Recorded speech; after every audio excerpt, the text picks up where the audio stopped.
She arrived in Tremont with nothing but a carpet bag, a brooch that hid more than it revealed, and a silence that spoke louder than any scandal.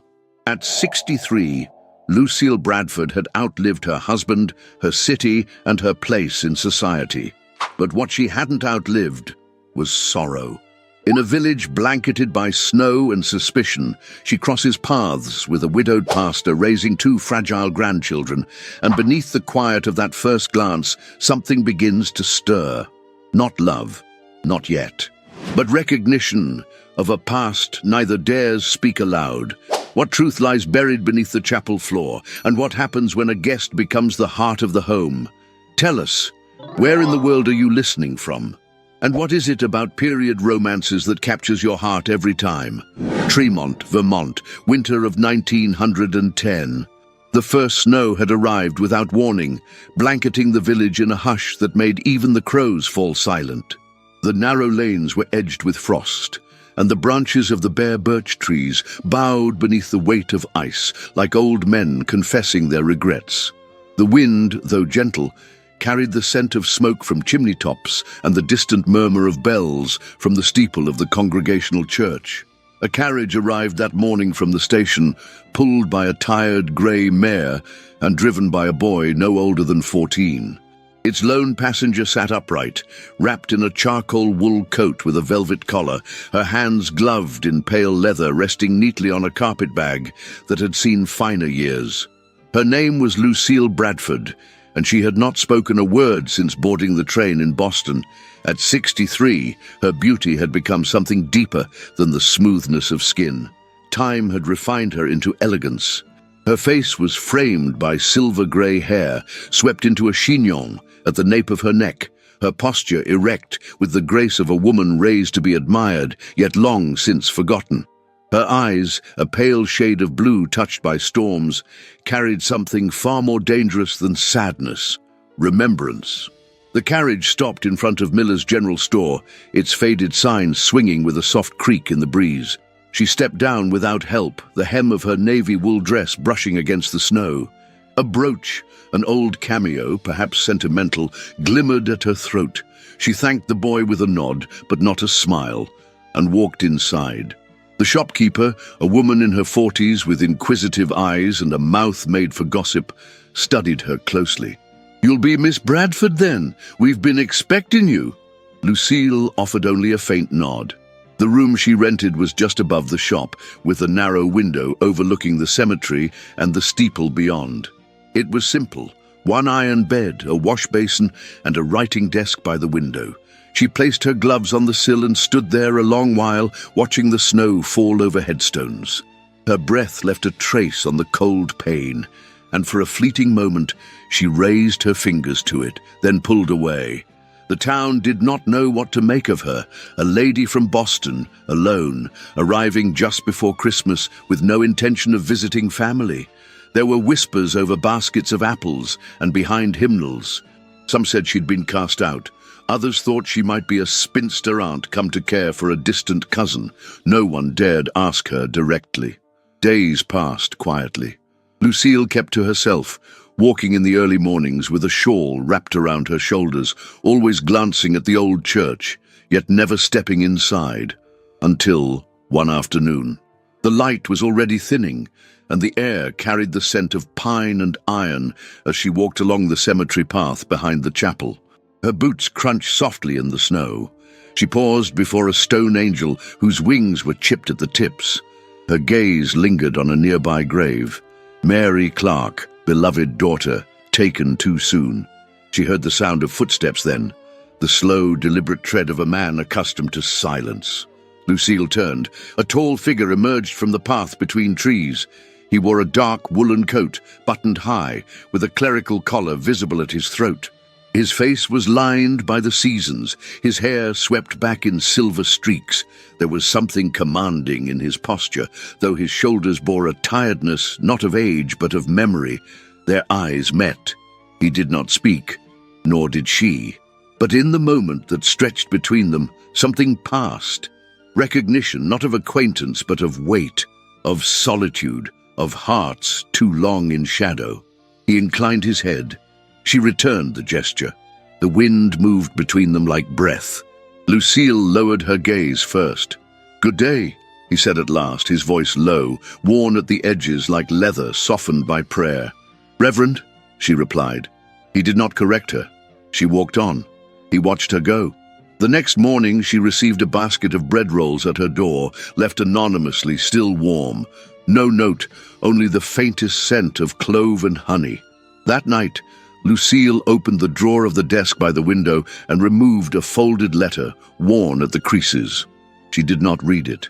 She only held it, then placed it beneath her pillow. The village of Tremont continued its quiet hum, bells, snow, the murmur of hymnals. But in the hush between those sounds, something had shifted.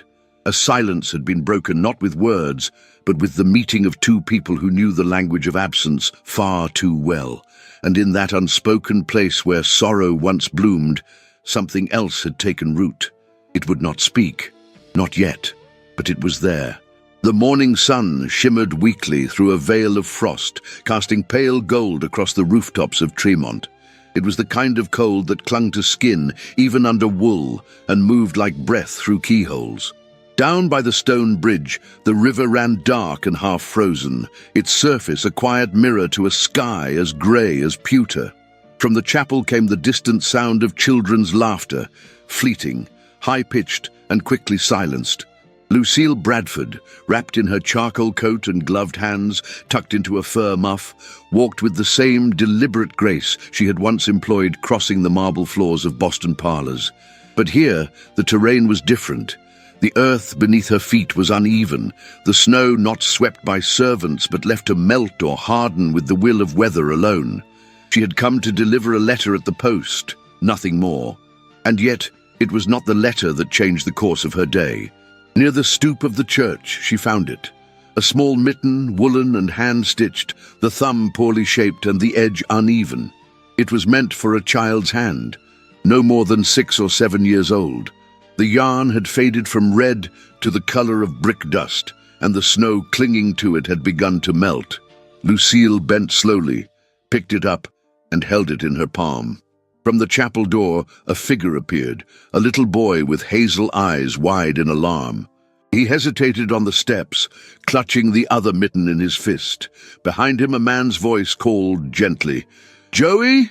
The child turned his head, then pointed. "She found it!" Lucille approached, her footsteps muffled by the snow. She stopped before him and offered the mitten with a small, restrained smile. "I believe this belongs to you." The boy's cheeks were flushed from the cold, but he did not reach for the mitten. Behind him, the Reverend Nathaniel Clark stepped into view. He wore a dark coat, buttoned to his throat, the clerical collar just visible beneath his scarf. His hat was dusted with snow, and his gloved hands held a bundle of kindling. The light behind him cast his silhouette in warm amber, and for a breath, Lucille felt something pause within her, some muscle long frozen, some hush in the chest. "She means no harm, Joey," Nathaniel said softly. "Take it." The boy stepped forward, took the mitten and whispered, "Thank you." Lucille inclined her head. "It was nearly lost to the wind." Nathaniel nodded. "Would you care to come in for tea? The children are just about to sit down." For a moment, Lucille said nothing. Her eyes flicked toward the churchyard, then back to the Reverend. A single curl of silver hair slipped from her chignon and kissed her cheek. She brushed it away gently. "I wouldn't wish to intrude." "You would not," he said simply. And so she followed him into the manse. The warmth struck her first. Not only the heat from the hearth, but the scent of it, burnt pine, stewed apples, and the faint aroma of linen warmed by fire. The manse was modest. Wooden floors worn by generations, wallpaper faded by sun and time, windows lined with frost, but dressed in handmade curtains. Yet there was something in the air, something soft, like a lullaby half-remembered. Clara, the younger child, sat cross-legged on a braided rug, arranging wooden figures by the hearth. She looked up as Lucille entered and quickly stood, brushing her pinafore smooth with both hands. Her auburn curls bobbed, and her wide brown eyes did not blink. Nathaniel set down the kindling and removed his coat. "Children," he said, "this is Miss Bradford. She found Joey's mitten. Joey, now seated at the small table, looked down at his plate of bread and jam. Clara gave a shy curtsy, then whispered, "Thank you, Ma'am." Lucille's smile was barely there, but it reached her eyes. She removed her gloves and coat slowly, mindful of the silence around her. Nathaniel pulled a chair for her, and she sat, smoothing the wool skirt of her dress. The teapot was old and chipped, but clean, the cups mismatched. He poured carefully, without the flourish of a host accustomed to entertaining, but with the steadiness of a man who valued ritual. She noted the calluses on his hands, the slight tremble when he passed her the sugar bowl. He added no sugar to his own cup. They spoke of little things, the weather, the market, a new hymn book just arrived by post. Clara offered Lucille a small square of cornbread, and Lucille accepted it with quiet thanks. When she took a bite, Clara watched her as though awaiting a verdict. "It's lovely," Lucille said, and the child smiled. Conversation flowed in pauses. The fire crackled.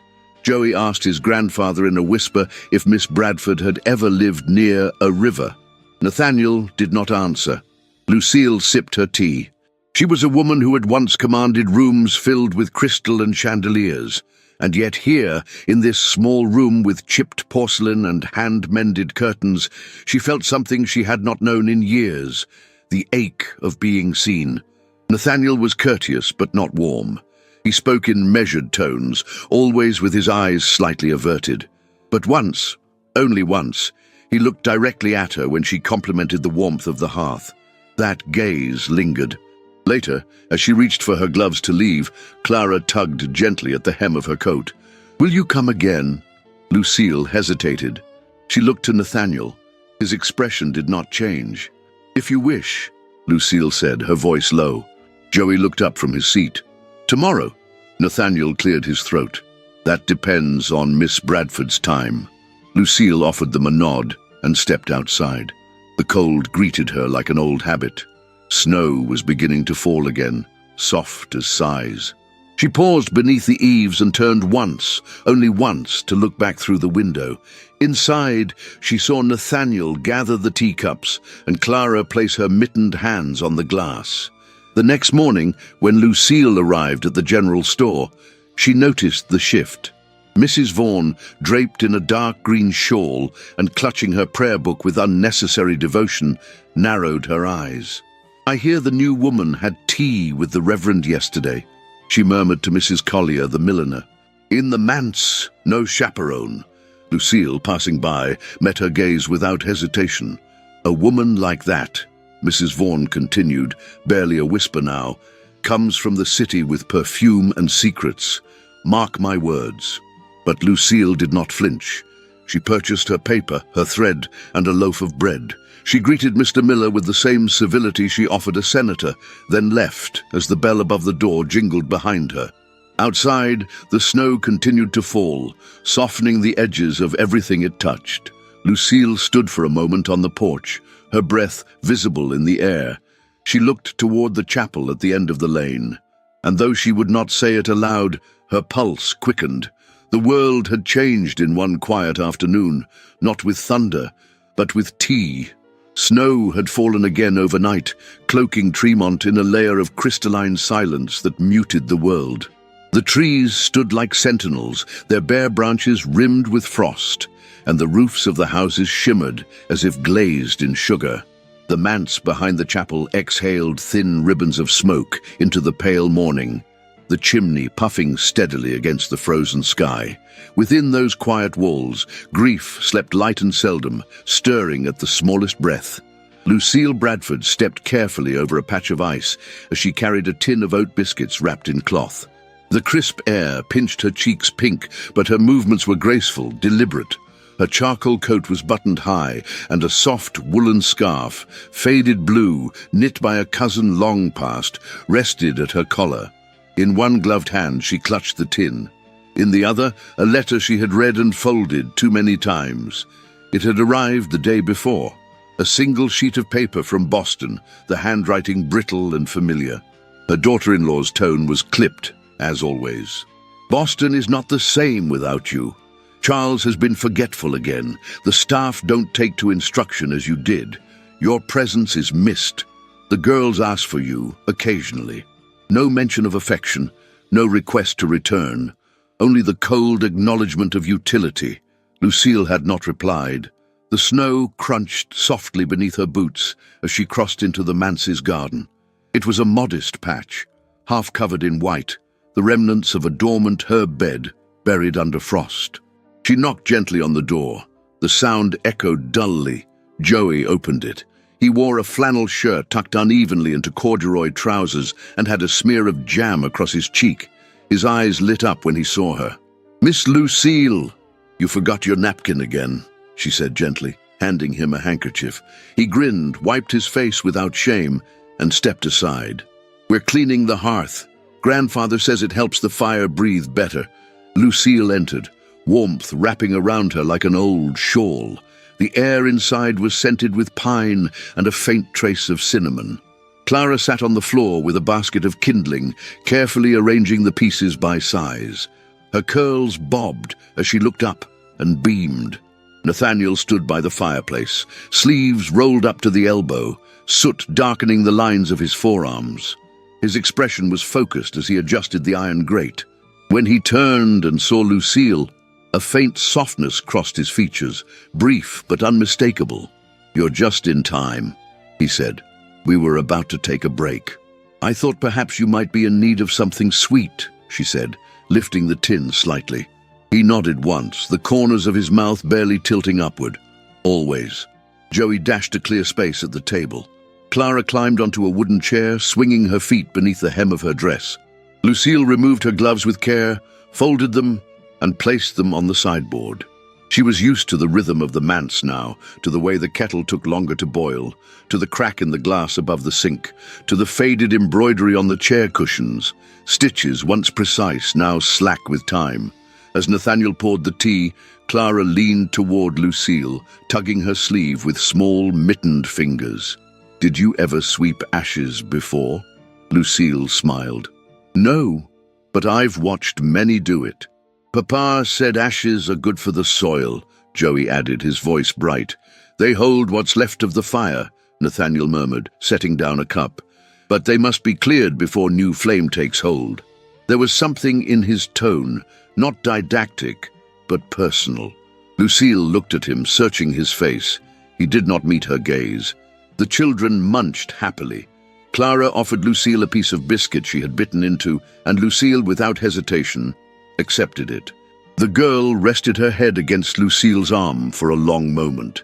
After the tea was cleared and the children went to play by the window, Joey called out suddenly, unprompted, "That baby never cried." The silence that followed was immediate and absolute. Lucille looked up. Nathaniel had gone still. "What do you mean, sweetheart?" she asked gently. Joey spoke without turning around, his voice distracted, as if reciting something half-remembered. "When Mary's baby came, Grandpa said we had to be quiet. But I didn't hear it cry, not once. Then she was gone, and we couldn't go in her room anymore."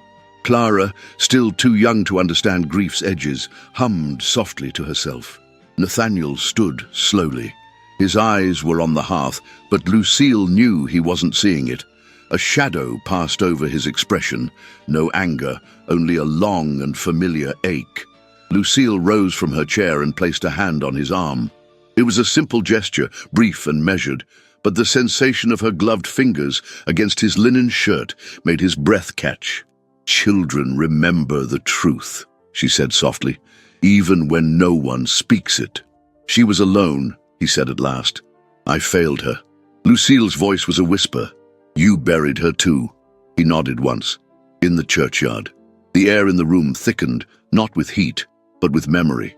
Lucille sat again. She did not press him.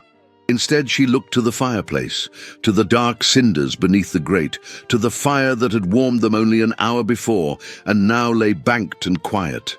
She understood in that moment that love could fail even the righteous. Later, when she helped Clara braid ribbons into her doll's yarn hair and Joey laid his head on her knee while pretending to read, Nathaniel watched her from the threshold of the room. He had known women who carried themselves with poise. He had known grief, duty, silence. But what he saw in Lucille was something rare, an ability to listen without demanding explanation, to hold space without rushing to fill it.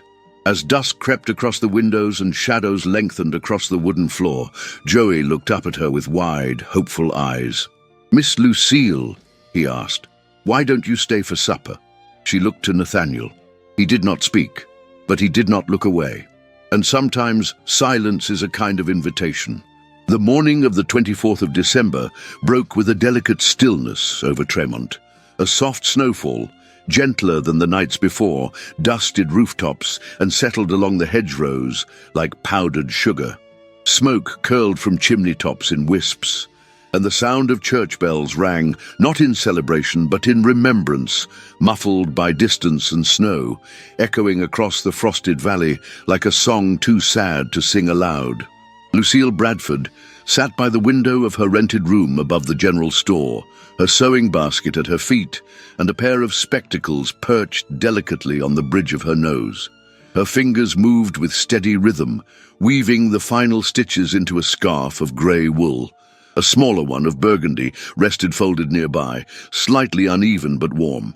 The scarves were gifts, nothing grand, nothing showy, only warmth and care. The kind no one had thought to give her since her husband's funeral 7 winters ago.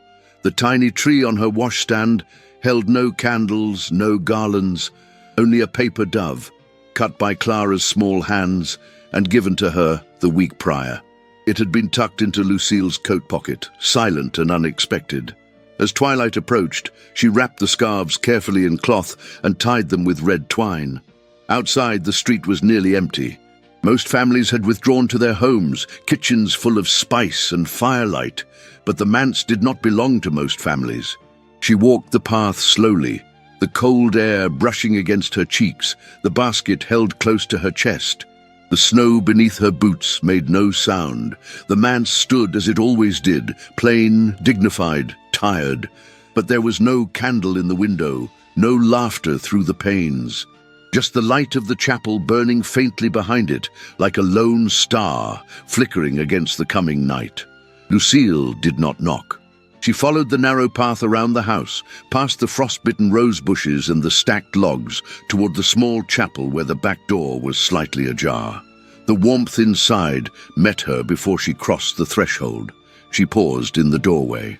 Reverend Nathaniel Clark sat alone in the front pew, his coat folded beside him, sleeves rolled up to reveal forearms still smudged with soot from the morning's fire. The chapel was empty, save for a small fir tree in the corner, its branches sparse but proud. A box of paper scraps and twine rested at its base, no garlands, no hymns, just quiet. Lucille stepped inside. He turned but did not rise. His eyes, shaded by fatigue, softened when they met hers. "I wasn't expecting anyone," he said. She set the basket gently on the bench behind him. "Nor was I." He nodded toward the tree. "The children wanted stars, but they fell asleep before cutting more than 2. Lucille removed her gloves slowly. "Then we'll finish what they started." They sat together at the front of the chapel, heads bowed not in prayer, but in silent, careful labor. Her fingers moved with grace, folding and cutting, while his, larger, slower, followed her lead with the awkwardness of a man long removed from such delicate tasks. Now and then, their hands brushed. Neither pulled away. They tied stars with bits of string and hung them on the branches, each one trembling slightly with the draught from the chapel's door. The light of the hearth cast golden shadows across the wooden pews, and in that moment the tree was no longer bare. It shimmered, not with jewels or gold, but with the devotion of 2 people whose lives had been emptied too many times, and who now, wordlessly, filled each other's silence. Nathaniel stood and reached for the highest branch. Lucille handed him the final star. As he stretched to fasten it, his coat slipped from the bench, revealing a small embroidered handkerchief, a child's, with the initials MC. He caught it before it touched the ground and held it a moment longer than necessary. "She loved this time of year," he said, voice low. Lucille did not ask who, she knew. "She made ornaments from twine and clove," he continued. "The whole house would smell of spice and pine. That last December she asked me if her child would live long enough to see the snow." Lucille's breath caught. Nathaniel turned toward her, eyes clouded but unflinching. He didn't. For a long time, neither moved. "I'm sorry," she whispered. His jaw tightened. "Not as sorry as I should have been." "Not then." Lucille stepped closer. "You mourned her. That matters." "I mourned her too late." His hands trembled slightly as he placed the handkerchief into his coat pocket. Then, without turning from the tree, he said, "The children asked if you would stay tonight, just for supper." Lucille's reply came quietly, "If it's what they wish." He turned to her, then truly turned. His gaze met hers, deep and unwavering. In the amber light of the fire, the age in his face seemed softer, not lessened, but somehow more noble. Lines of sorrow became traces of tenderness. His voice dropped to a hush. "And you, Lucille, would you wish it too?" She did not answer, not with words, only with the smallest incline of her head. It was enough. He reached for the scarf around her shoulders, not to remove it, but to adjust it slightly, his fingers brushing the skin of her neck where the fabric had shifted. She did not pull away. The moment lingered, quiet, charged, exquisitely still. Then, a sharp rustling outside. Joey's voice, shrill with unease, broke the silence. "Grandpa!"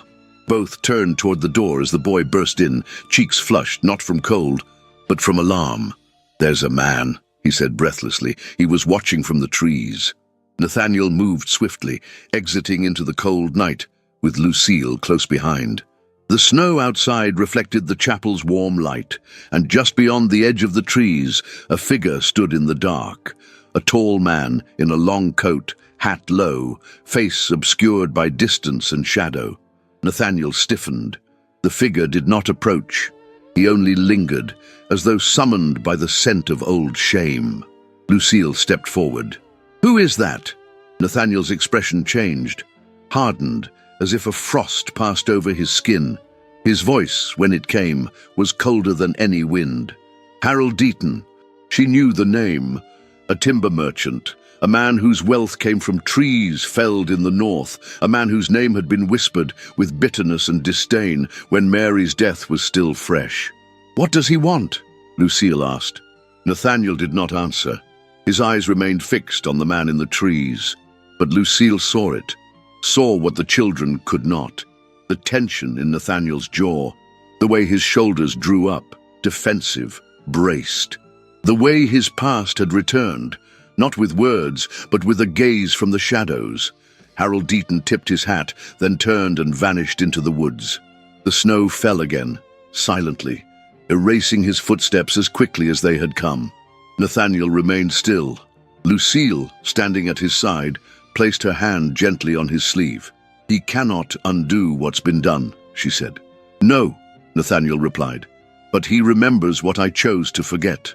They stood together beneath the chapel's eaves, the light of their paper stars flickering faintly through the stained glass windows behind them.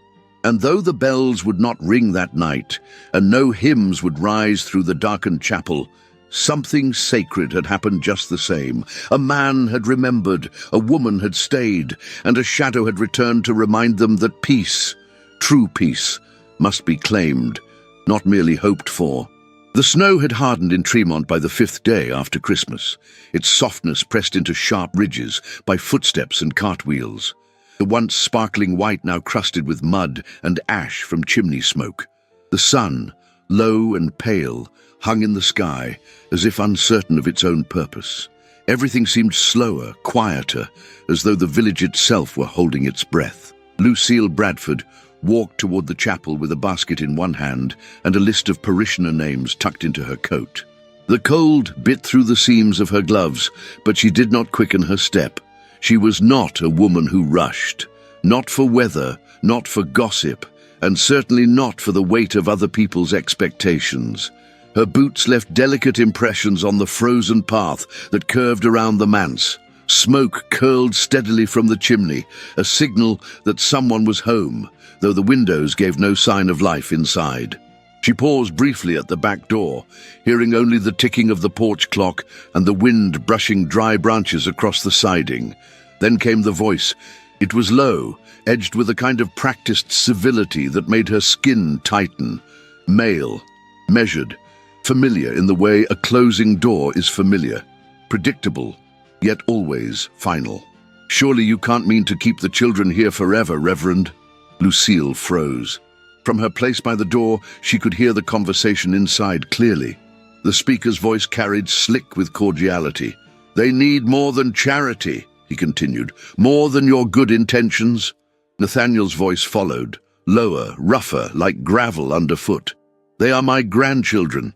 They need their home." A soft chuckle. "Home? A leaking roof and a woman not 2 months in town? The ladies' committee is already concerned. This arrangement," a pause, deliberate, "has the look of something unconventional." Lucille's pulse quickened, but her breath remained even. She did not move. "And as for the land," the man went on, "the deed has never been formally transferred. You know that as well as I do. The church owns it in name, but the board knows your daughter's death. Complicates matters." Silence. Then Nathaniel, colder now. "Say what you came to say, Deaton." Lucille's chest tightened at the name. "Let me take it off your hands," Harold Deaton said smoothly. "The house, the land. I'll pay fairly. Generously even. And the children, they could be placed with a family better suited to their care. We both know it's what Mary would have wanted." Another silence, heavier than the one before. Then Nathaniel, his voice steady but burning. "You lost the right to speak Mary's name when you turned your back on her." Lucille stepped back, heart pounding. Her hand trembled slightly as she adjusted the basket on her arm. By the time she knocked, the conversation had ended. Nathaniel opened the door slowly, his expression neutral, but the tension remained in his jaw, in the way his shoulders had drawn tight beneath his coat. "Miss Bradford," he said, as though nothing had happened. "Forgive the interruption," she replied, offering a small smile. "I've brought the updated list of parish records and some correspondence from the post office. It appears the committee is requesting an updated inventory." Behind him, the dining table stood cluttered with papers and ledgers. The fire in the hearth had burned low. There was no sign of the children. Deaton had vanished, like smoke after a fire. Nathaniel stepped aside, allowing her to enter. His eyes lingered on her for a moment too long. There was something unreadable in them, an unspoken question, perhaps, or warning. "I thought," she said carefully, "that I might help you sort through the older records. If you'll allow it." He hesitated, then nodded once. The task was simple in appearance. Boxes of receipts, donation slips, letters from former parishioners long gone to bigger cities or better fortunes. Yet there was intimacy in the work, in the way she moved through his space with quiet precision, in the way he stepped aside when their arms nearly brushed, in the way their silences wove together like threads on a loom. As the dusk deepened, Clara and Joey came in from the garden, cheeks pink and boots dripping. Joey held a bundle of twigs in one arm and a folded paper in the other. "I made something," he said, shyly approaching Lucille. She turned from the table, brushing dust from her skirt. "Oh?" He handed her the paper with both hands. It was a drawing, childlike but careful. A small house, a tree, 2 stick figures, one tall with a square hat, one shorter, in a dress with swirls. A third and fourth stood between them, holding hands. Below it, in crooked letters, "My Grandma." Lucille's lips parted. The paper trembled in her fingers. Nathaniel glanced over but said nothing. She knelt slowly, bringing herself to Joey's height. "You made this?" He nodded. "Because I want you to stay." She smiled, but her eyes glistened. Clara wrapped her arms around Lucille's waist and whispered, "Please don't go back to Boston." Lucille held them both for a long moment. She did not cry in their arms.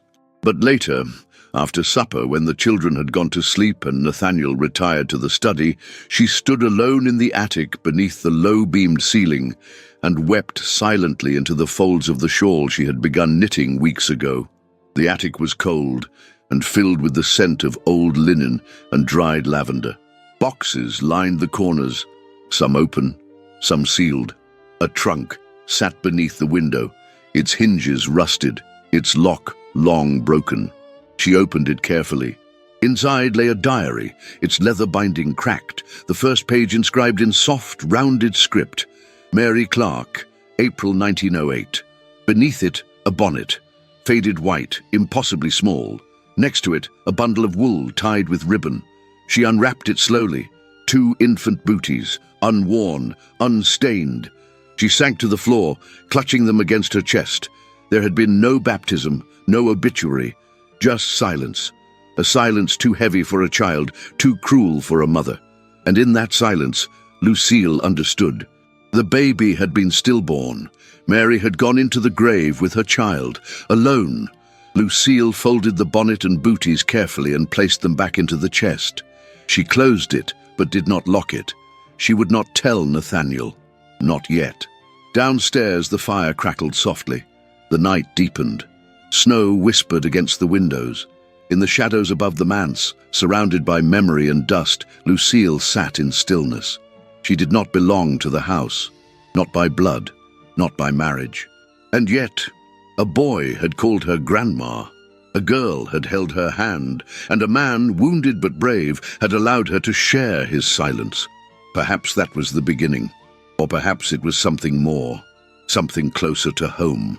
The snow that morning fell in flakes so fine they resembled ash, drifting silently from the leaden sky as though winter itself were in mourning. Tremont lay hushed beneath the soft weight of it. The world dulled in both sound and color. The trees stood stiff and bare, wrapped in icy veils. Even the bells of the chapel seemed reluctant to ring, their tone muted beneath the grey dome above. Lucille Bradford sat near the hearth in the small parlour of the manse, her sewing basket by her feet and her shawl spread across her lap. The children had gone to visit a neighbour's goat with one of the congregants, and Nathaniel had retreated to the chapel, preparing Sunday's sermon. She was alone with her thoughts, the fire, and the unfinished seam. Her hands worked carefully, her needle weaving in and out of the fabric with quiet precision. The booties, tiny, woolen, and impossibly delicate, lay beside her on the armrest, no longer hidden in attic shadows. Her decision had been made silently the night before, after hours of lying awake and staring at the ceiling above her rented bed. She would carry them with her, not as a secret, but as a vow. Sewn gently into the lining of her shawl, near her heart, they would remain close, not to be forgotten, not to be exposed, simply remembered. As she secured the final stitch, a soft weight shifted against her collarbone. The locket. She touched it absently, fingers brushing the filigreed edge. The clasp had grown loose with time, and as she stood to fold the shawl, it fell open with the softest click. A folded paper slipped from within. Lucille froze. The letter had not seen light in over a decade. Yellowed at the creases, thin as parchment, it bore her name in a hand once so familiar she could have recognized it in darkness. She did not need to read it. She knew the words by memory, knew the weight of them. Her husband's confession had not arrived with remorse, only truth, the kind spoken too late, offered as burden, not absolution. I loved her. I always did. Not more than you, only differently. Forgive me if forgiveness can still be asked from the dead. The woman was her closest friend, the one who had stood beside her at her wedding, the one who had held her hand when her mother died, the one whose perfume lingered in the guest room long after she left. Lucille did not weep. She only stared. Then, with a stillness that spoke of long-earned control, she tucked the letter back into the locket, fastened the clasp, and left the house. The cold air met her like breath. Snowflakes caught in her hair as she made her way around the chapel's stone exterior, her boots marking a solitary path toward the garden behind it. There, in the shadow of the birch trees, she knelt by the old fire pit, where leaves were burned in autumn. She unfolded the letter, struck a match, and held the flame steady. It took quickly. The paper curled at the edges, blackening as it collapsed into itself. She did not look away. She did not notice Nathaniel at first. He stood a few paces behind her, a stack of hymnals forgotten in his arms, his coat unbuttoned despite the cold. He had seen the smoke rise through the falling snow and come in quiet curiosity, but what he found silenced him. Lucille, silhouetted by fire and frost, her face calm but pale, her expression unreadable. When she became aware of his presence, she did not startle. She rose slowly, the remains of the letter reduced to curling ash beneath her boots. "I had to let it go," she said. Nathaniel stepped closer, the snow muffling his approach. His eyes were on the smouldering embers, but his voice found her. "A letter?" Lucille nodded. "From a man I thought I understood. A man who died still hiding things from me." She did not elaborate. She did not need to. Nathaniel looked at her then, truly looked. His gaze held no pity, only recognition. There was something in her stance, in the way she held herself, that mirrored his own grief. Not the kind that comes loud and raw, but the kind that settles deep, reshaping the soul in silence. "I've kept too much," he said softly, "even from myself." Their eyes met. In that instant, the snow fell more slowly. The birch trees stood still. The world held its breath. Lucille took a step toward him. "So have I." He reached for her hand, but stopped just short. His fingers hovered near hers, close enough to feel warmth, not close enough to touch. Her breath caught. There was no music, no declaration, only nearness. And for two people who had lived entire lives in rooms where affection was duty and passion was shame, that nearness was more than enough to tremble the earth. Nathaniel's hand brushed hers at last, tentative and reverent. His thumb touched the inside of her wrist, a gesture so tender it seemed to carry the weight of 1,000 apologies, never spoken. Her lips parted, but no words came. His face was closer now, his breath warm in the winter air. His gaze moved from her eyes to her mouth, then back again. She tilted her head slightly, her hand rising to the edge of his coat. Then a small voice called from the path, "Grandpa!" "Clara." Both turned, almost guiltily, as the child emerged from the chapel side, arms wrapped around her thin coat, curls sticking damply to her cheeks. Lucille stepped back. Nathaniel exhaled long and slow. Clara ran toward them, unaware of the moment she had broken. "I couldn't find the scarf," she said, tugging Nathaniel's sleeve. He bent down to help her, but Lucille quietly turned and walked toward the manse. That night, Nathaniel sat in the study long after the children had gone to sleep. A single lamp burned beside his chair, casting shadows on the floor. The fire had dimmed, its coals glowing low. His Bible lay closed on the desk. He did not reach for it. Instead, he looked at the empty chair across from him. The one Mary used to sit in when she read aloud from Psalms. The one Clara now sometimes claimed during story hour. The one Lucille had chosen last week to sit and mend a button from Joey's coat. He saw her there now, her posture, composed but soft, her hands moving in rhythm, her voice low and careful. He closed his eyes, and in that stillness he dreamed, not of sermons, not of sorrow, but of a woman's quiet presence beside him, unasked for yet undeniable. A presence that did not erase the past, but somehow made room for it. Above, in her small room, Lucille held the shawl now sewn with thread that hid a memory no one had named aloud. She folded it gently and placed it over the chair by the window. The baby would never cry, but he would not be forgotten. The storm came without warning. It rolled in just after sundown, a silent wall of white that erased the sky and devoured the path to town. Tremont vanished beneath it, its chimneys, its lanterns, even its familiar trees, all swallowed by a snow that fell not in flurries, but in sheets, thick as wool and just as smothering.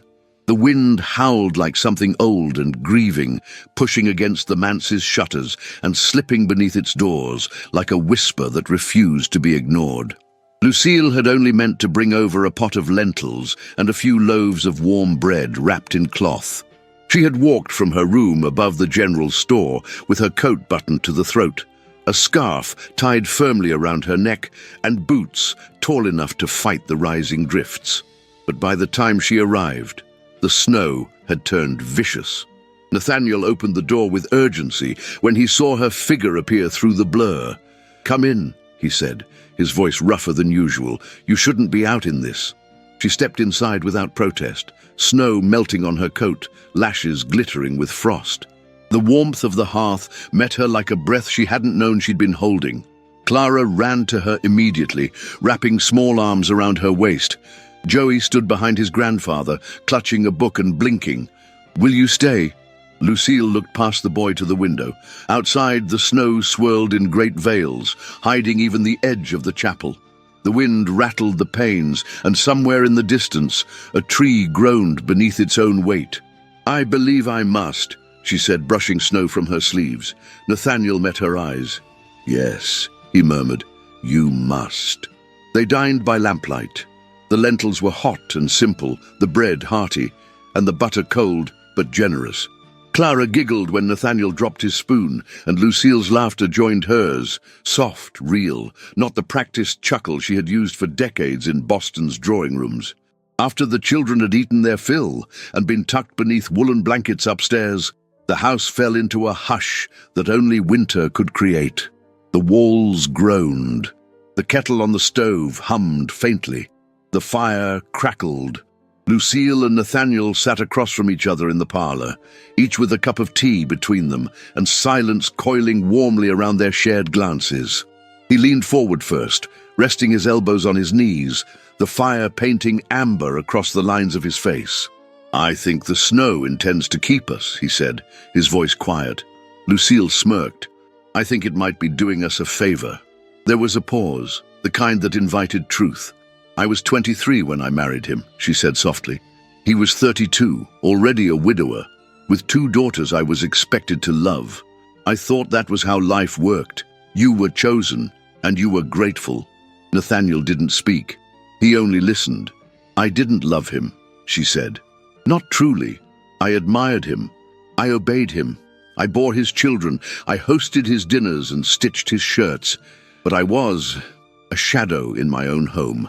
He reached for her hand, not quickly, not suddenly, but with reverence. His fingers closed around hers, rough and warm. "I wanted to love him," she said. "I waited for it to grow, like people said it would, but it never did." Nathaniel's thumb brushed the inside of her wrist. "I loved Mary," he said. "More than breath, more than pride. But I failed her." Lucille turned toward him. "I knew she was carrying. I knew who the father was.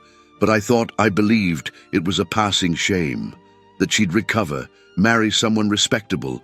I was wrong, and I was too proud to stop her from falling alone." Lucille's hand tightened in his. "You weren't proud," she whispered. "You were frightened." He looked at her, eyes shining in the firelight. It cost her everything. Lucille leaned closer, her voice breaking on the edges. "And you've lived every day since trying to earn back what cannot be earned." His jaw tensed. "I cannot forgive myself." "Then stop trying to." Their faces were close now. His hand moved to her cheek, fingers trembling. Her breath caught. They did not kiss immediately. It took a moment, a quiet, sacred beat, for the air between them to shift. When their lips finally met, it was not passion that drove them, but need. Not hunger, but relief. The soft press of mouths was slow, unhurried, reverent. They kissed like people who had long believed they never would again. When they pulled apart, Lucille did not move away. She rested her forehead against his, eyes closed, hands wrapped around his. Outside, the storm raged. Inside, the world was finally still. They spoke no more that night. She slept in the small guest room, wearing one of Clara's shawls and wrapped in quilts that smelled of cedar and soap. The wind howled, but she did not hear it. The storm had lost its power. She had already weathered far worse. Morning came pale and bruised. The storm had passed, but the snow remained, thick and untouched. Nathaniel was in the kitchen when the knock came. Lucille was beside him, tying Clara's braid with a blue ribbon. Joey sat by the hearth with a slice of dried apple in hand. The knock came again, louder now. Nathaniel opened the door. Mrs. Vaughan stood on the stoop, wrapped in fur and righteousness. Her face was stiff with judgment. Behind her stood Sheriff Tomlin, tall and stern, and beside him Harold Deaton, gloved and smiling as though the cold could not touch him. "Good morning," Mrs. Vaughan said, her tone sharp. "I apologize for the hour, Reverend, but we were concerned." Deaton removed his hat. "A woman in the manse overnight, with children in the home? It raises questions." Lucille stepped into view behind Nathaniel. She was calm, composed, her chin held high. "I am the one who stayed," she said, "due to the storm. With your permission, Reverend, I will speak plainly." Nathaniel did not move. "You may." Lucille stepped forward, her voice like silk across stone. "I stayed because I was invited. Because your town, your church, your judgment, none of it frightens me. I have buried shame deeper than your gaze can reach. I have outlived the opinions of men far more powerful than you." Her eyes met Deaton's. "You were Mary's shame, not her salvation." Silence. Mrs. Vaughan opened her mouth, then closed it. The sheriff looked at Nathaniel, then at the snow. "I see no crime here," he said gruffly, "only weather." He turned and left. Mrs. Vaughan followed, lips thin. Deaton remained a moment longer, but Nathaniel's stare drove him back. When the door closed, Lucille exhaled. She turned to Nathaniel. He did not speak. He only reached for her hand again, and held it. The snow had begun to melt in the days following the storm, revealing patches of brittle grass and the damp, dark soil beneath. Tremont's streets, once silenced by drifts, stirred again with cautious footsteps and the low murmur of voices behind half-closed shutters. Winter was not over, but it had loosened its grip. The thaw, as subtle as it was, brought with it the unwelcome scent of things long buried. At the manse, the fire still burned, but the warmth inside was fractured. Lucille stood before the mirror in the upstairs bedroom, fastening the brooch at her throat with careful fingers. She wore her traveling dress, deep navy, tailored and somber, paired with her best Boston hat, the one she had not touched since her husband's funeral. It bore a simple satin ribbon and a small pale feather that trembled when she moved. This was the attire of a woman prepared to leave. She could feel the weight of the past pressing against her ribcage, the letter that had burned in her hands, the kiss that still lived at the corners of her mouth, the judgment she had seen in Mrs. Vaughan's eyes as sharp as any blade. Downstairs, the voices rose again. The parish board had gathered in the chapel. Nathaniel had been summoned, and her name was at the center of the fire. The previous night, a formal letter had been slid under the manse's door. It bore the signature of 5 men, 2 deacons, 1 schoolmaster, and the town's banker, and it spoke with the sanctified venom of the righteous. "The congregation is troubled by impropriety within its own walls. The presence of a woman, unrelated and unwed, beneath the roof of the manse during days and nights, unescorted, raises questions of moral influence upon both the Reverend and his young charges. A meeting shall be held. Attendance is required." Lucille had read the letter twice before folding it neatly and returning it to the table. She had not spoken a word. Now, as she pulled on her gloves, her reflection stared back at her, not defiant, not wounded, but composed, ready. She descended the stairs to find Nathaniel standing near the window, watching the chapel. He was dressed plainly in his black frock coat and clerical collar, his expression carved in stone. Joey sat quietly at the table, tracing the edge of a cup with one finger. Clara clutched a knitted doll to her chest, her mouth tight with worry. Lucille placed a hand on Nathaniel's arm. "I will not let them take them from you," she said. His eyes closed briefly, as if in prayer. "It is not in our hands anymore." She stepped closer. "Then we will stand in their storm together." They walked the path to the chapel side by side, heads held high, the children watching from the window until they disappeared through the doors. The air inside the chapel was cold, not from lack of heat, but from the presence of eyes, sharp and narrow, glinting with condemnation. The pews were full. The front row was occupied by the board, their suits dark, their mouths pursed. At the far end sat Mrs. Vaughan, wrapped in her finest fox fur stole, her hands folded like a queen at court. Lucille did not sit. She remained behind Nathaniel as he approached the pulpit, where he had stood so many Sundays with scripture in hand. Now he stood with nothing but the truth, bare and unwelcome. Reverend Bellows, the eldest member of the board, rose slowly. "We are gathered to discuss a matter of grave concern," he began, his voice solemn. "Not to shame, but to restore. Not to condemn, but to clarify. Yet certain choices, public ones, require response." Nathaniel's voice, when he answered, was steady. "If you have questions, I will answer them." There was a ripple of murmurs through the pews. "Has this woman," Deacon Forsyth asked, gesturing toward Lucille without even looking at her, "resided under your roof overnight?" "She has. On more than one occasion, yes." "And during these occasions, were the children also present?" "They were." "And no chaperone?" "No." A gasp, delicate but unmistakable, rose from Mrs. Vaughan. Reverend Bellows narrowed his eyes. "You do not deny the circumstances?" "I do not," Nathaniel replied. "And the nature of your relationship with Miss Bradford?" Nathaniel turned then. His gaze found Lucille's, firm, unshaken. "She has shown more kindness to my grandchildren than any member of this board," he said, voice rising slightly. "She has fed them, soothed their nightmares, mended their clothes. She has brought warmth into a house left cold by loss." "Reverend," Mrs. Vaughan interrupted, standing now, "you are a man of the cloth. Your flock looks to you for moral leadership. And yet you allow a woman, a widow with no kin, no husband, no modesty, to live among you. You have set a poor example. The town speaks of nothing else." Lucille stepped forward at last. The entire congregation turned. She walked slowly, deliberately, each footstep echoing through the chapel. When she reached the edge of the altar, she turned to face them all. Her voice was soft, but no one dared speak over it. "I came here with no agenda," she said. "No plans to be seen, no hunger for scandal. I came to Tremont to disappear, but this place did not let me." She looked at the faces before her, some curious, some cruel, some uncertain. "You speak of impropriety," she continued. "You speak of influence. And yet you allowed a man like Harold Deaton to serve as benefactor for your Christmas fund, when every soul here knows the shame he brought to the Clark family.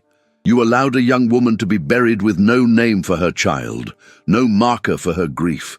And now you accuse me for staying in a house where a man and 2 children needed shelter from the cold." A murmur passed through the crowd. Someone lowered their eyes. Lucille's hand trembled slightly as she removed her glove and set it on the edge of the pulpit. "You call me a temptation," she said, eyes locking with Mrs. Vaughan's.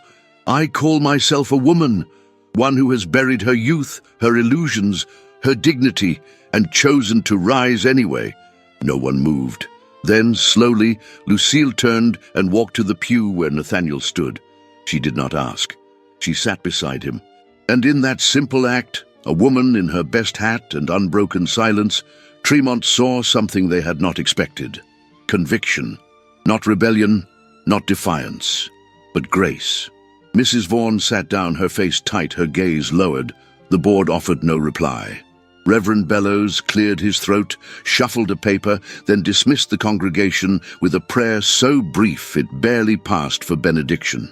But the murmurs that followed as people filed out were not of outrage. They were of awe. Lucille did not speak as she and Nathaniel walked back to the manse. She did not need to. The weight had been lifted, not from their shoulders, but from their hearts. The late winter wind that swept through Tremont that morning carried with it a peculiar stillness, as if the town itself held its breath. The frost that had gripped the fields was finally breaking, revealing damp soil and brittle grass, still clinging to the memory of snow. It was the kind of day that whispered of endings and beginnings, of things long buried rising gently to the surface. Lucille stood at the kitchen table of the manse, her gloved hands trembling ever so slightly as she unfolded the letter. The handwriting was coarse, unmistakably masculine, no salutation, no pleasantries, only a confession and a price. "The child was mine. I did not know she would carry it to the end. Enclosed is compensation. Let us consider the matter settled." The enclosed check, cold as metal, lay untouched on the table. Nathaniel stood in the doorway, silent. She turned to him slowly. "You need to read it." He did. His hands did not tremble, but his breath caught, just once. a soft, inaudible intake that sounded like the fracture of something old and brittle. His eyes scanned the signature, then lingered at the edge of the paper, where the ink had smudged as if the writer had hesitated, or regretted, or simply didn't care. "She carried it alone," Nathaniel said at last. "And he knew." Lucille's voice was low. "He did." They stood in silence.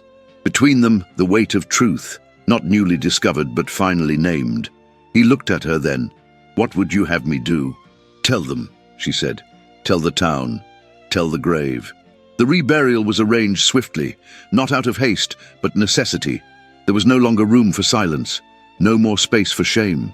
The small plot beside the chapel, where Mary Clark's name had been carved in quiet sorrow, would now carry something more, truth, and the dignity she was once denied. Lucille returned to her room that night and carefully unpinned her shawl. From within its lining, she drew the small white booties she had sewn there weeks ago. They were delicate, still clean, their stitches slightly uneven where her hands had trembled. She placed them in a small linen box and tied it with a faded blue ribbon. It was Clara who asked the next morning, "Will Mama be warm where she is now?" Lucille knelt beside her. "She will be, because she's not alone anymore." The townspeople arrived in silence. Some came out of duty, others out of curiosity, but most, though they would not say it aloud, came because something in their hearts had shifted since that winter storm, the night when Lucille Bradford stood beside the pulpit with her head held high and Nathaniel Clark dared to love again. The chapel bells rang once, not as a call to worship, but as a call to witness. Lucille wore a simple dark coat with a velvet collar. Nathaniel walked beside her, dressed in black but without his clerical collar. Today, he was not the Reverend. He was only a father. Joey clutched a worn leather Bible to his chest. Clara carried a single flower, a crocus that had bloomed too early, its petals soft and trembling in the cold. The casket was small, not new. It had once held Mary's journals and belongings. Now it held the truth of her story. Inside it lay the white linen bundle, Lucille's shawl folded around the baby booties, a lock of Mary's hair, and a page torn from her diary, the ink faded but legible. He promised he'd come, but it was snowing and I was afraid. I still loved him. The townspeople said nothing as they stood before the open grave. Nathaniel stepped forward, holding the small box. He looked not at the crowd, but at the earth below. "She was 17, he said. His voice did not shake. "And I did not listen. I did not believe. I was too proud, too concerned with appearances, and I failed her." Someone in the crowd exhaled softly. "I cannot give her back the years she lost. I cannot undo what cowardice did. But I can speak her name now, and I will." He turned and placed the box gently inside the earth. She was Mary Clark. She was my daughter, and she was a mother. Joey stepped forward next, his shoes sinking slightly into the thawing ground. He opened the Bible and began to read, his young voice clear in the cold air. "The Lord is my shepherd, I shall not want. He maketh me to lie down in green pastures. He restoreth my soul." Lucille closed her eyes. Each word seemed to press into the soil like a balm, like a hymn not sung but breathed. Clara knelt beside the grave and laid the crocus on top of the box. Her small fingers brushed the wood as if saying goodbye to a sister she had never held. From the edge of the crowd, a figure lingered. Harold Deaton wore a dark overcoat and a flat cap pulled low. He said nothing. His hands were buried in his pockets. No one approached him, no one acknowledged him, and when Nathaniel raised his eyes and met his gaze across the distance, Deaton did not flinch. But neither did he step forward. He turned, eventually, and walked away alone.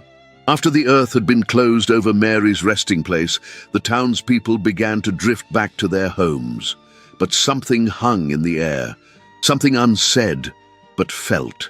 It was not forgiveness, not yet, but it was no longer silence. Lucille remained by the grave long after the others had gone. The wind picked at her coat and lifted a few strands of her silver hair. Nathaniel came to stand beside her, his presence quiet but certain. "She would have liked you," he said softly. "I think I would have loved her," Lucille answered. He looked down at the earth. "I used to imagine her wedding, her children, the way she'd light the parlor in winter. She left her light," Lucille said, looking toward the chapel where Clara waited with Joey on the steps. "She did," he whispered. They stood together as the sun dipped behind the hills, casting long shadows over the grave, over the chapel, over the town that had once judged and now, slowly, was learning to remember with gentleness. That evening no bells rang, but a small candle flickered in the chapel window, and on the stone that now bore Mary Clark's full name, someone had left a hand-stitched cloth embroidered with a single word, "Mother." It was not signed, but Lucille knew whose hands had sewn it. In that quiet dusk, with the wind moving like breath through the pine trees, Nathaniel reached for her hand, and this time she did not hesitate. Spring arrived to Tremont not with grandeur, but with gentleness. The snow that had once clung stubbornly to rooftops had long since surrendered to the thaw. The trees, still skeletal from the long Vermont winter, began to show shy buds, and the fields exhaled a breath of green that had slept beneath frost for far too long. The chapel bell no longer sounded mournful. It sang now, low and steady, like the heartbeat of a town rediscovering its grace. Lucille Bradford, once a stranger from Boston wrapped in grief and silence, now walked the narrow paths of the village with a calm dignity that was neither pride nor resignation. It was belonging. She lived at the manse now, not above the general store, not as a visitor offering baskets and borrowed hands, but as a woman who had planted roses in soil that once only remembered loss. Behind the chapel, where the earth had once been rocky and neglected, a modest row of rose bushes now climbed their way upward, pale pink blossoms clinging to newly awakened vines. She tended them each morning with leather gloves and quiet prayer, her fingers moving through the soil as if listening for the secrets buried there. The manse had changed too. Joey had built a birdhouse and hung it by the kitchen window. Clara had sewn curtains with Lucille's help, blue calico with uneven hems and crooked stitches that made them all the more beloved. The parlor, once cloaked in dust and absence, now bore signs of life. A shawl draped across the armchair, a stack of books near the hearth, a teacup forgotten near the window seat. Nathaniel, though still soft-spoken, now smiled more readily. His voice, when it rose from the pulpit each Sunday, carried not only scripture but warmth. He no longer delivered sermons to be endured, but reflections to be felt. His hands, once stiff with memory, now moved freely as he tended the grounds, carved new pews, or braided Clara's hair when Lucille pretended not to see. And the town had softened, not entirely, not without whispers, but even Mrs. Vaughan, stern-eyed sentinel of the Ladies' Moral Committee, had begun to nod politely when Lucille passed. Once, she even offered a jar of preserves at the church social, wrapped in linen with a note, "Thank you for the roses." It was not an apology, but it was enough. Lucille wore simpler clothes now, homespun skirts, faded aprons, hand-mended gloves, yet always, without fail, she wore her locket. Once, it had held a secret letter soaked in betrayal. Now it cradled a new photograph, Joey with a crooked smile and dirt on his cheek, Clara mid-laughter, and Nathaniel still serious, but no longer lonely. That tiny image, pressed close to her heart, held more truth than any confession ever could. One Sunday, after service had ended and the congregation had filed out beneath the warming sun, Nathaniel lingered near the chapel steps. His vest was open, his sleeves rolled to his elbows. Spring had brightened his features, and a few curls of silver hair had escaped from beneath his collar. Lucille stood at the far end of the garden, pruning roses. She did not hear his steps at first. She was humming, a tune from her girlhood she thought she had forgotten. When she turned and saw him, her hands paused in the branches. "May I?" he asked, nodding toward the shears. She passed them without a word, their fingers brushed. He examined the rosebush she had been tending, one particularly stubborn vine that refused to bloom in tandem with the others. "Some things," he said gently, "need a little more time." Lucille smiled faintly. Or a little more sunlight. He stepped closer. Or someone who doesn't give up on them. She met his eyes. "I never gave up on this garden." "I know," he replied. The silence that followed was not heavy. It was expectant, like the hush before the first drop of rain. "I've been thinking," he said, voice quiet but steady. "This house, the manse, for all its creaks and ghosts, it has always been a place of welcome." She nodded. "It welcomed me." He looked down at his hands. Then, slowly, he reached into his vest pocket and drew out something small. A ring. Gold, worn, simple. Nothing grand. "My late wife's mother gave this to me on my wedding day. I kept it because I couldn't bear to let it go. I thought I was honoring her memory. But I see now I was clinging to guilt." Lucille's eyes welled, but she did not look away. "I'm not asking for ceremony," he said, "or vows spoken before others. I'm asking you to stay, not as a guest, not as someone who helps, but as the woman this house now needs, as the woman I need." The birds were chirping in the oak tree. Joey and Clara were somewhere near the brook, their laughter carried faintly on the breeze. Lucille took the ring. She did not slide it onto her finger. Instead, she leaned forward, lifted herself slightly on her toes, and kissed him. It was not rushed, not uncertain. It was a kiss that knew how much time had passed. A kiss that asked for nothing but gave everything. And when it ended, when the air between them grew warm again, she whispered, "I was always meant to arrive in winter." He smiled, "And then stay for the spring." That evening, Lucille sat on the porch with Clara nestled at her side and Joey reading aloud from a book about stars. The roses behind the chapel swayed in the wind.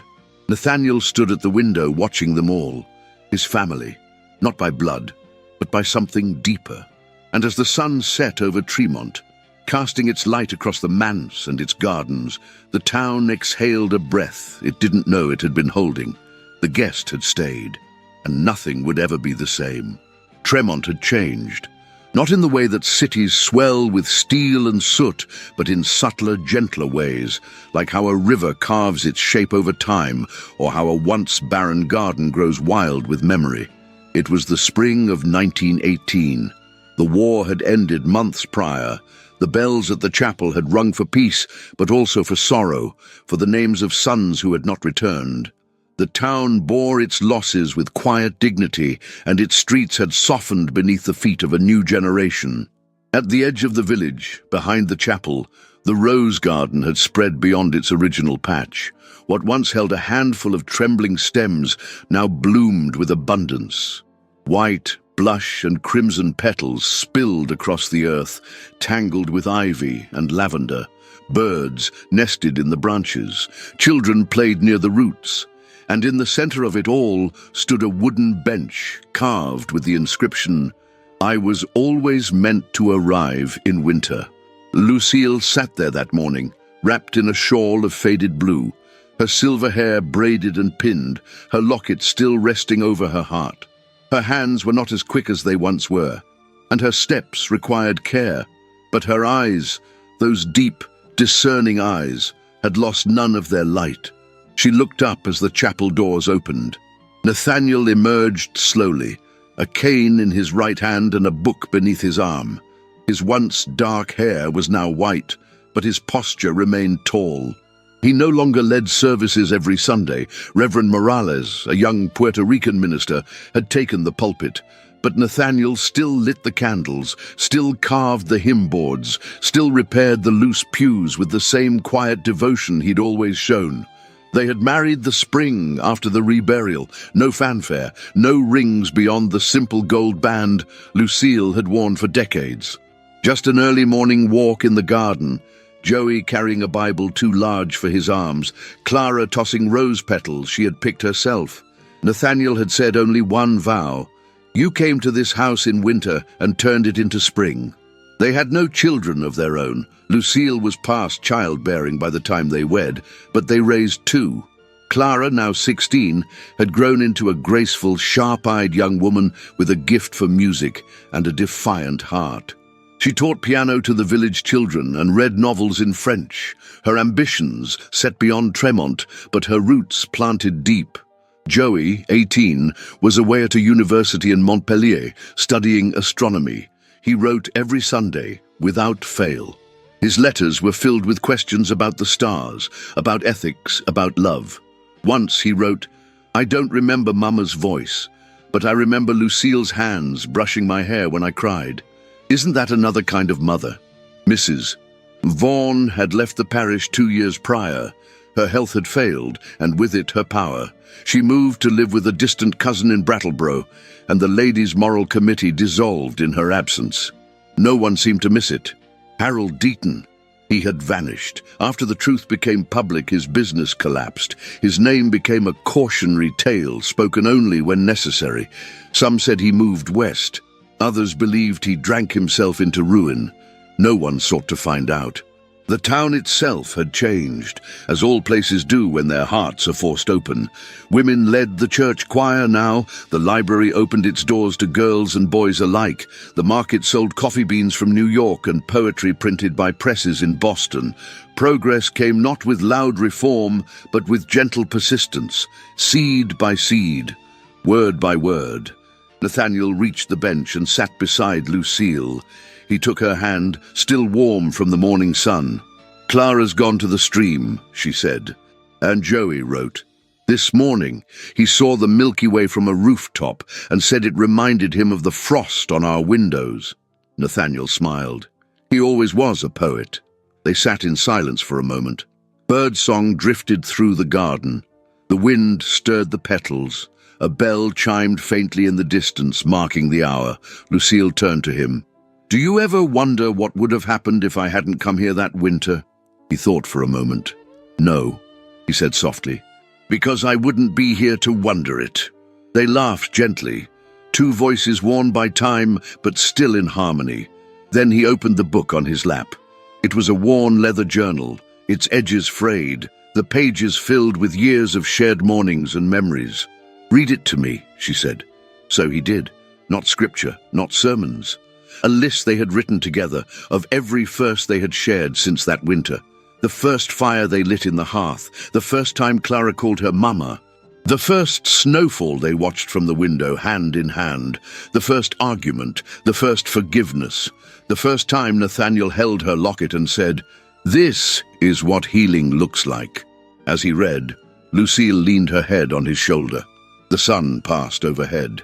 And in that garden, where once grief had bloomed, love had taken root, stronger, deeper, and more enduring than either of them had ever dared hope. They had not defied time. They had danced with it, and they had won.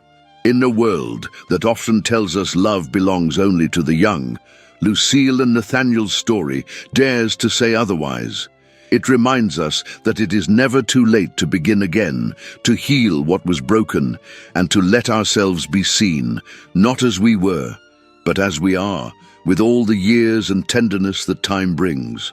This wasn't just a tale about a woman from Boston and a grieving pastor. It was about second chances, about courage, about how sometimes winter brings not endings, but beginnings. Perhaps you too have felt like Lucille, displaced, uncertain, holding pieces of your past that no longer seem to fit. If so, let this be your sign. The heart does not expire. Dignity, purpose, and love can bloom even in the later chapters of life. We would love to know what touched you most in this story. What moment stayed with you? What line made you pause? And if you've made it all the way here, type the word roses in the comments. That way, we'll know you stayed with Lucille and Nathaniel until the very last petal fell and bloomed again. If you believe in stories like this, stories that uplift, that honor age and emotion with depth and grace, consider supporting the team that brings them to life. A heartfelt super thanks on YouTube, in any amount you feel moved to give, helps us keep creating beautiful, meaningful content for you. And if that's not possible right now, your presence still means the world. Sharing this story with a friend or loved one is another way to help us continue spreading warmth, hope, and unforgettable romances. Don't forget to explore the other stories I've left for you in the video cards. They carry the same soul, the same longing, and the same reminder that it is never too late for love. From our hearts to yours, thank you for listening.